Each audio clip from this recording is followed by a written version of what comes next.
نحمده ونصلي على رسوله الكريم وبعد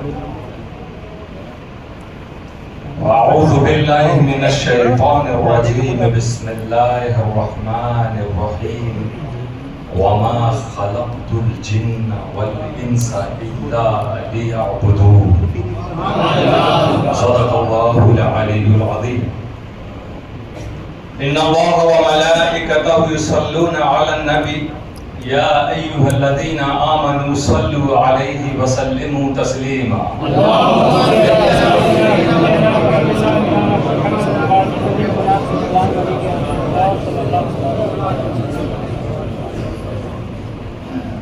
ماشاءاللہ اس جمعہ میں کچھ الگ ہی انداز کا جوش نظر آ رہا.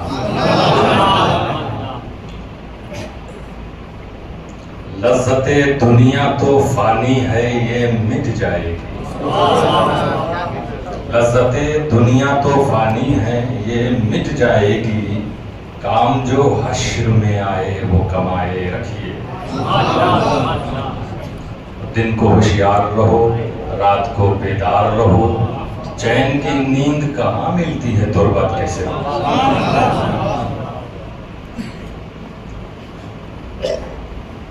آج کل ایک سوچ ہے نا کہ بہت آگے کی سوچ رکھو, وہی کامیاب بھی ہوتا ہے. جس کی سوچ فیوچر کے تعلق سے بہت دور تک ہو, وہ بزنس مین ہو یا کسی جاب پر ہو یا وہ کسی بھی طرح کی خدمت انجام دے رہا ہو. اپنے پریوار کے بارے میں بھی لوگ آگے سوچتے ہیں, اپنے ملازمین کے بارے میں بھی, اپنے دوستوں کے بارے میں بھی.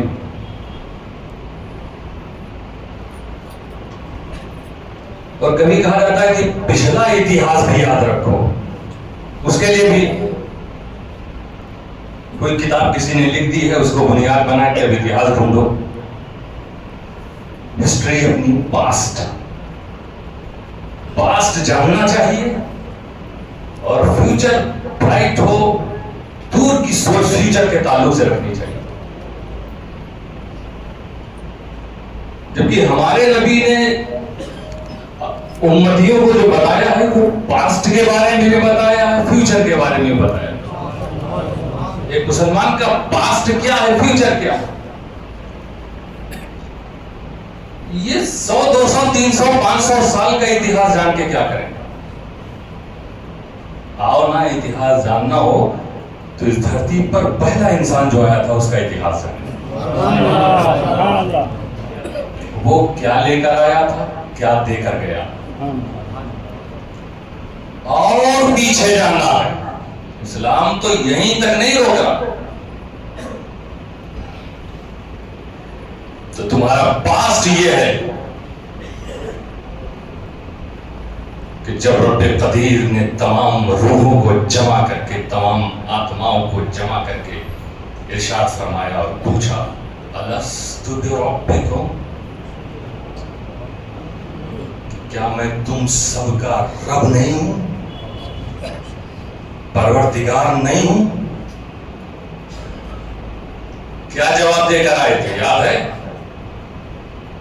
جتنے لوگ یہاں بیٹھے سب نے جواب دیا اپنے مالک کا. وہ قیامت تک جتنے آئیں گے سب, حضرت آدم سے لے کر اب تک جتنے ہیں سب نے وہی جواب دیا اور کہا بلا. کیوں نہیں, یعنی تو ہی تو رب ہے, تو معبود ہے, تو مالک ہے. یہ ہمارا پاسٹ ہے جس کو ہم پاسٹ کہہ سکتے ہیں. اور ایک فیوچر اتنا کر لیا ہے کہ ہماری آنے والی 2-3 پیڑھی آرام سے کھائے. کچھ لوگ کی یہ سوچ ہوتی ہے کتنا کر دو ہمارے بیٹے تکلیف میں نہ رہے.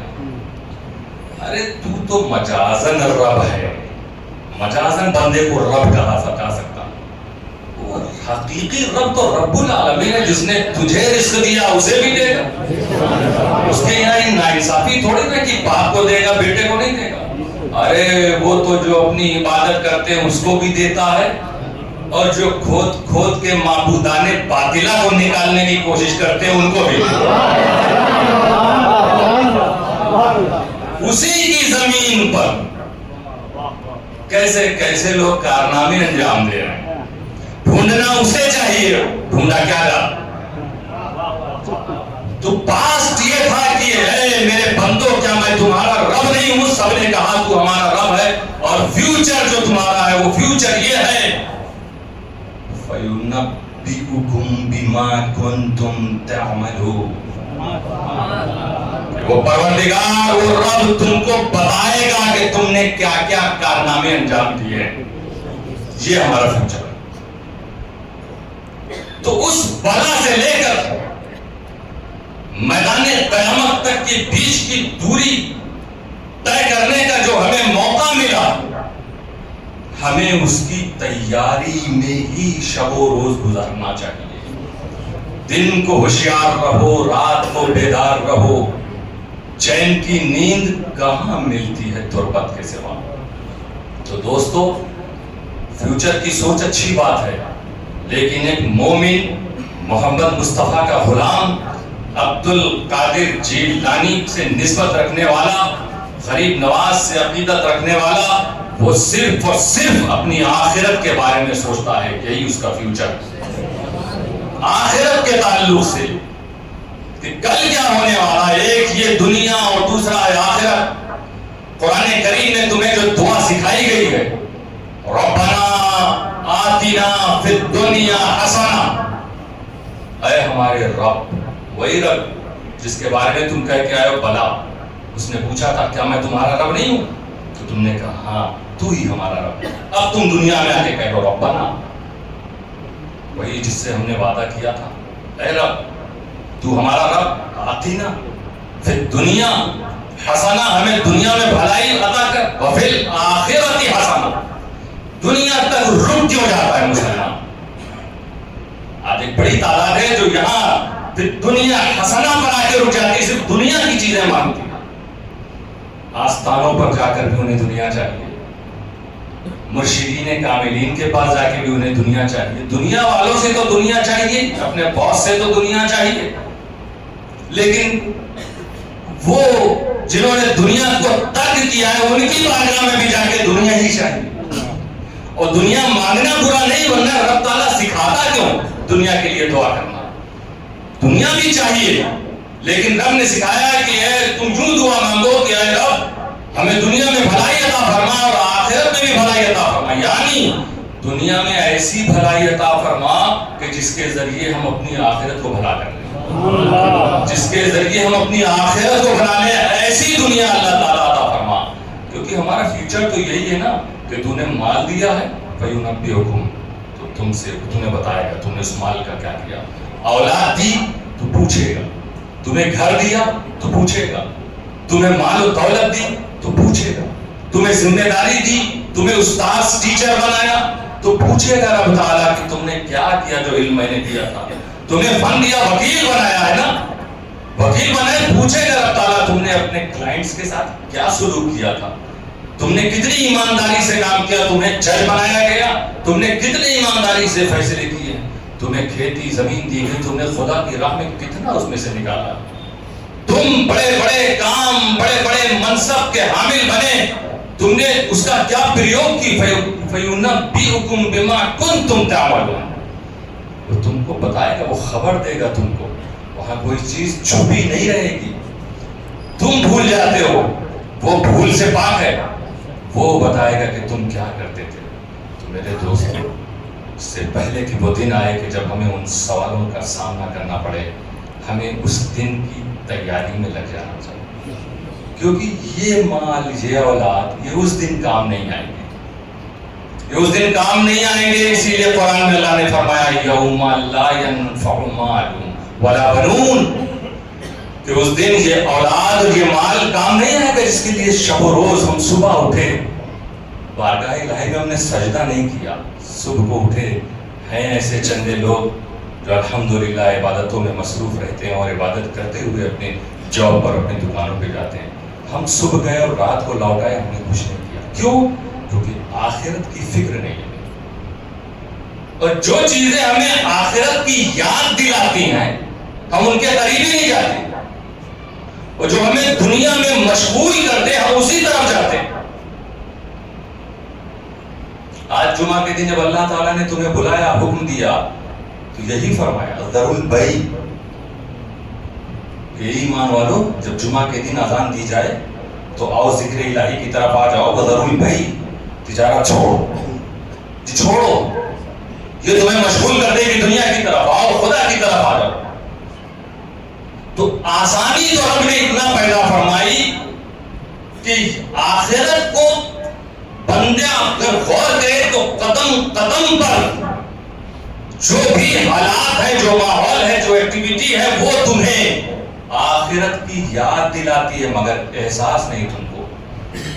اولاً تو تم اس کے قریب ہی نہیں گئے جو چیز آخرت کی یاد دلائے، اور گئے بھی تو تمہیں احساس نہیں کہ ہمیں آخرت کی یاد دلائے۔ رب قدیر نے حکم دیا، اس نے بیان کیا کہ ہم نے تم کو کس لیے پیدا کیا۔ جب عالم ارواح میں رب نے پوچھا کہ میں تمہارا رب نہیں ہوں، تم نے کہا ہاں، تو رب العالمین جو ہوتا ہے وہ عبادت کے لائق ہوتا ہے۔ اب دنیا میں تم ماں کے پیٹ سے باہر آئے ہو، اللہ تعالیٰ نے فرما دیا وَمَا خَلَقْتُ الْجِنَّ وَالْإِنسَ إِلَّا لِيَعْبُدُونِ، کہ میں نے جن اور انسان کو صرف اپنی عبادت کے لیے پیدا کیا۔ اب یہ تمہارا کام صرف ہے کہ عبادت، کیونکہ صرف قرآن میں آیا ہے، کیول اسے ہندی میں کہتے ہیں، انگلش میں اونلی کہتے ہیں، اور اونلی کیول صرف محض کا مطلب ہی یہی ہوتا ہے کوئی دوسرے کام کے لیے تم دنیا میں نہیں بھیجے گئے ہو۔ عالم ارواح میں تم نے خود گواہی دی ہے، اب تمہیں اللہ تعالیٰ قرآن کے ذریعے یاد دلا رہا ہے کہ تم دنیا میں کیوں آئے ہو تو خدا کی عبادت کے لیے آئے۔ بہت سے لوگ پوجا میں لگے ہیں، عبادتوں میں لگے ہیں، وہ منزل تک پہنچیں گے؟ انہیں کیا معلوم عبادت کے لیے تو پیدا کیا گیا، لیکن عبادت کی کیسے جائے؟ اسی لیے اللہ نے فرمایا لَقَدْ مَنَّ اللَّهُ عَلَى الْمُؤْمِنِينَ إِذْ بَعَثَ فِيهِمْ رَسُولًا، اللہ تعالیٰ نے اپنے بندوں پر احسان کیا، مومنین پر، جب ان کے بیچ میں ایک رسول کو بھیجا۔ اب وہ رسول آئے ہیں تمہیں بندگی سکھانے والا سیکھنے والے کے برابر ہو سکتا ہے؟ یہ برابری والوں سے کہہ دو، اجلت پسند لوگ ہر چیز میں جلدی کر دیتے ہیں، نماز میں بھی جلدی کرتے ہیں، افطار میں بھی جلدی کرتے ہیں، اور دین سمجھنے میں بھی جلدی کرتے ہیں۔ رسول نے آ کے تمہیں سکھایا کہ بندگی کیسے کرو گے۔ رسول نے بتایا جو اسلام تمہارا ہے وہ ہے کیا۔ تو آئی اس میں بات نماز کی، آئی اس میں بات زکوٰۃ کی، آئی اس میں بات حج کی، اس میں بات آئی روزوں کی۔ یہ بندگی کے طریقے ہیں، اور اسی کے لیے اللہ نے تم کو پیدا کیا۔ مگر میرے دوستوں، کیونکہ ہم اس کے قریب نہیں جا رہے، نماز کے قریب نہیں جا رہے، ہم زکوٰۃ کے تعلق سے پوری طرح فکر مند نہیں ہیں، استطاعت کے باوجود ہم سوچ رہے نہیں اگلے سال اس کے بعد پھر چلے جائیں گے حج کے لیے، روزوں میں بھی کہیں کہیں کاہلی۔ اس کے قریب آؤ گے تب تمہیں آخرت کی یاد آئے گی۔ رب قدیر کو نہ تمہارے روزے کی ضرورت، نہ تمہاری نماز کی ضرورت، نہ تمہاری زکوٰۃ کی، نہ حج کی۔ وہ تو تمہاری آسانی کے لیے کہ تو جب تک دنیا میں رہے اس کے ذریعے سے آخرت کو یاد کرتا ہے۔ نماز پڑھے گا تو آخرت تجھے یاد آئے گی۔ اب نماز کا جو طریقہ رسول نے بتایا ہے، آپ اس پہ غور کرو تو واقعی میں ایک نمازی جب نماز کے لیے کھڑا ہوا، اللہ اکبر اس نے کہا، گویا دنیا کو کاندھے کے پیچھے پھینک دیا، اور وہ ہے اس کا رب۔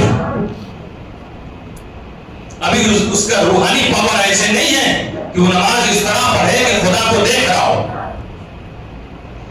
لیکن اتنا تو ہو سکتا ہے نا کہ جب تو نماز پڑھے تو یہ سوچے کہ خدا تجھے دیکھ رہا ہے۔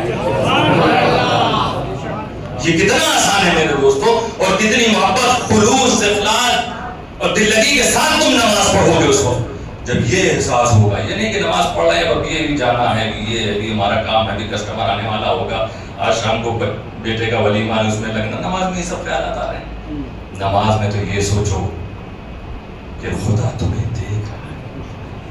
اس وقت تم دنیا بھول جاؤ گے، تم ہوگے، تمہارا رب ہوگا.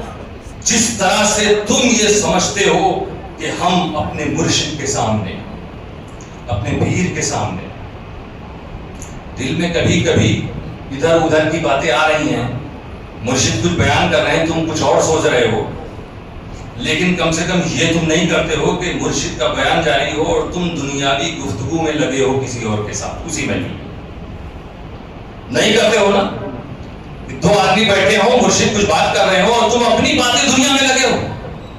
کیوں؟ تمہیں یہ خیال ہے کہ نہیں میرا مرشد دیکھ رہا، وہ تکلیف ہو جائے گی ان کو. یہ بے ادبی ہے کہ اس وقت ہمارے مرشد ہماری طرف متوجہ ہیں اور ہم کسی اور چیز پہ لگے. لیکن دل میں اگر تمہارے کچھ سوچ ہو تو یہ کہا جا سکتا ہے کہ دل کے خیالات کی خبر سب کو نہیں ہوتی، دل کے تخیلات تصورات کی خبر سب کو نہیں ہوتی، مگر وہ رب العالمین تو دل کے حالات بھی جانتا ہے. تو جب اس کی نماز پڑھ رہے ہو تو یہی سوچو کہ اب صرف بولنے سے نہیں، کچھ سوچیں گے تو وہ بھی رب جانتا ہے.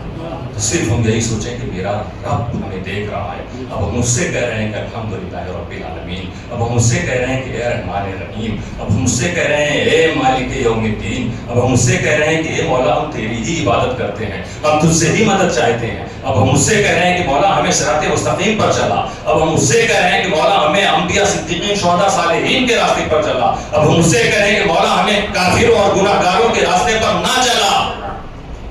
اس طرح کرتے ہوئے تم اپنی نمازوں کو قبول کرو.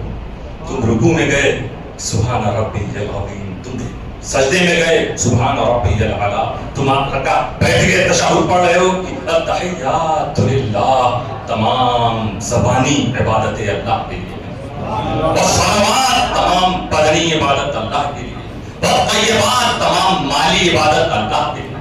سلام ہو ہمارے مصطفیٰ صلی اللہ علیہ وسلم پر، سلام ہو ہم پر اور اللہ کے نیک بندوں پر. آخری میں تم السلام علیکم ورحمۃ اللہ، السلام علیکم. کتنا لطف آئے گا اس نماز میں تم کو، کیونکہ یہ نماز تمہیں آخرت کی یاد دلاتی رہے گی. تم نے آتے ہی دنیا کو کاندھے کے پیچھے پھینکا، ہاتھوں کو باندھ لیا، کیونکہ نفس کا وسوسہ یہاں سے ہوتا، شیطان یہاں سے وسوسہ پیدا کرتا ہے، اس لیے یہ پکڑنے کو کہا گیا. اور 3 انگلی کو اس طرح سے کر کے 2 انگلیوں کی گرپ یوں بنائی جائے، جو سنت طریقہ. اسی خیال میں جب رہو گے تو کہیں اور تمہاری سوچ جائے گی نہیں. اب تجھے رب تعالیٰ اپنی پڑھائی کرانے کے بعد کہ میں مالک یوم الدین، میں الرحمن، میں رحیم، میں رب العالمین، میں عبادت کے لائق، تو تو اپنی ساری دنیا منصب کو بھول چکا ہوگا. ہم کیا ہیں؟ ہم جو کچھ ہے اس کے دیے ہوئے. اس کے بعد رب کہتا ہے جھک میری بارگاہ میں، جھک اور میری جھک کر پڑھائی بیان کر. تم جھک گئے. اب جھکنے میں وہ بھی ہے جو رکشہ چلا رہا اور وہ بھی ہے جو سنگھاسن پہ بیٹھا. یہ نہیں کہ آج بادشاہوں کے لیے رکوع نہیں ہے، ایسا نہیں ہے. بادشاہ کے لیے بھی رکوع ہے، غریب کے لیے بھی ہے، امیر کے بھی لیے ہے. کیونکہ خدا کے ہاں نہ کوئی غریب ہے نہ کوئی امیر ہے. اس نے جسے چاہا دولت دی، دیکھے کہ شکر ادا کرتا ہے کہ نہیں. اس نے جسے چاہا غربت دی، دیکھے کہ صبر کرتا ہے کہ نہیں. کبھی کبھی دولت مند شکر نہ کرنے کی وجہ سے جہنم جا رہے ہیں اور غریب صبر کرنے کی وجہ سے جنت میں جا رہا ہے. دوستو جھکا دیا سب کو ایک ساتھ. اب جنہیں جھکنا ہی پسند ہو وہ سوچ سکتے ہیں چلو یہ جھکے تھے اب تو پھر اٹھ گئے ہم کہہ کے. تو رب تعالیٰ کی طرف سے نہیں، ابھی تو آدھا جھکا تھا، پورا جھک. بہت کہتا ہے تیری ناک بہت اونچی ہے، تیرا سر نہیں جھک سکتا، تو ہاتھ جھکا. یہ زمین پر تو اپنی ناک کو رگڑ. اسی لیے پریس کرنا چاہیے اپنے ماتھا اور یہ ناک، یہ لگے. اسی ناک کی ساری لڑائی ہے. بڑے بڑے جو ہیں انصاف نہیں ہو پاتے ناک کی وجہ سے. بڑے بڑے فساد ہو جاتے ہیں، جنگ ہو جاتی ہے صرف ناک کی وجہ سے. رب نے تعلیم دی اس ناک کو رگڑ میرے آگے اور اس وقت تو بھول جائے کہ تو بادشاہ ہے, تو بہت بڑا عالم ہے, تو بہت دولت کا مالک ہے, کچھ نہیں, تو بس یہ بول میرا رب سب سے اعلیٰ ہے, سبحان ربی اعلیٰ, سبحان ربی اعلیٰ, سبحان ربی اعلیٰ. میرے دوستو, اس طرح تمہیں دنیا سے بالکل دور کیا جا رہا ہے. اور جس وقت تم جاتے ہو, آخرت کی یاد کس طرح ہے؟ روح جو ہمارے بدن سے نکلے گی نا, کیسے نکلے گی؟ پنجے سے شروع ہوگی. اب آپ کھڑے ہو, جب آپ زمین کے نیچے, کیونکہ اسی زمین کے نیچے تمہیں جانا, تو کھڑے ہونے سے لے کے اتنی دور جب جاؤ تو سوچو ابھی تو ہمارا ماتھا اس فرش پر لگنے والا نا, ایک دن ایسا ہے کہ اس کے نیچے جانا. اور جب جاؤ گے تو روح نکلے گی, اور روح نکلے گی کیسے؟ پنجے سے شروع ہوگی, گھٹنے پر آئے گی. اسی لیے جب تم سجدے کی طرف جاتے ہو پہلے گھٹنا ٹیکا, گھٹنا ٹیکنے کے پھر وہ روح اوپر آتی ہے, دونوں ہاتھ کی طرف سرایت کرتی ہے. ادھر حلول اس کا ہوتا, اب آپ کا ہاتھ رکھا گیا. پھر اس کے بعد یہ ناک سے ہوتے ہوئے پیشانی سے اوپر ہو جاتی ہے, آخری میں آپ کی یہی چیز زمین پر ٹیکائی جاتی ہے. تو یہ ایکشن جو ہے آپ کو آخرت کی یاد دلا رہا ہے کہ ایسے ہی ہماری روح نکلے گی.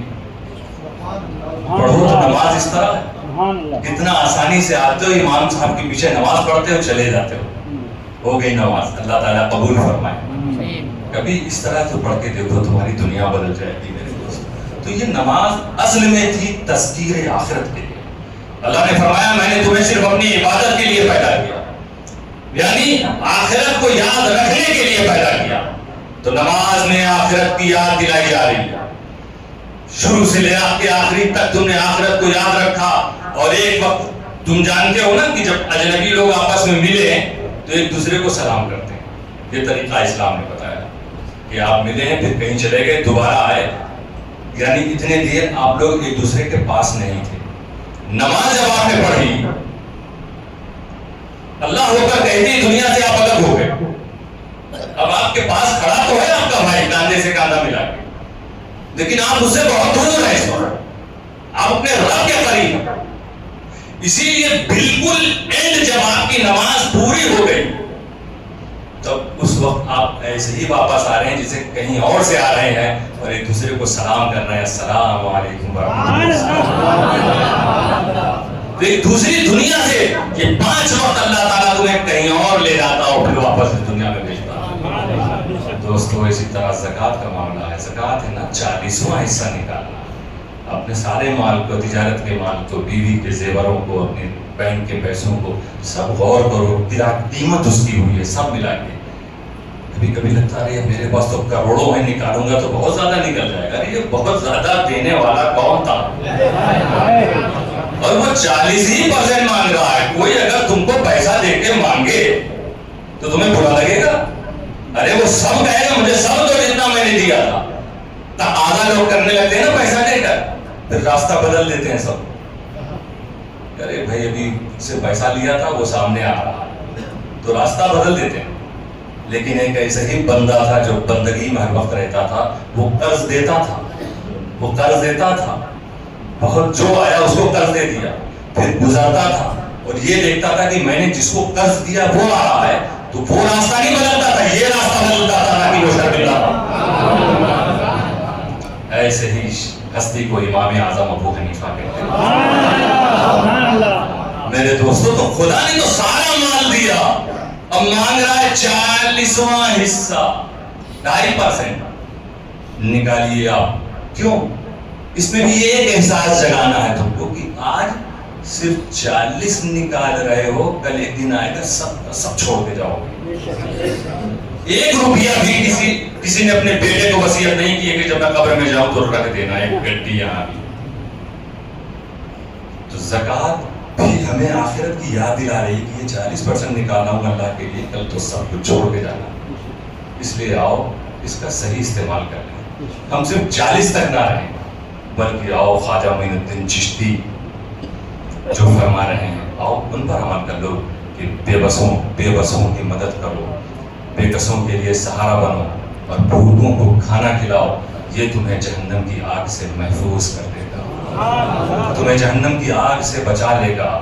آؤ غوث اعظم نے جو کہا کہ میں نے کائنات میں نیکیوں کے سارے رجسٹر کو کھنگالا, کہ سب سے بڑی نیکی کیا ہے, تو بھوکوں کو کھانا کھلانے سے زیادہ کوئی نیکی مجھے پسند نہیں آئی. الحمدللہ ٹانڈلجا برانچ ہمارے تقریباً 22-23 برانچز پورے انڈیا میں یہ اشرفی ٹفن سروس کے ذریعے ایسے ہی مجبور لوگوں کو جن کو کوئی کھانا دینے والا نہیں ہے ان تک ڈیلی ٹفن پہنچا رہے ہیں.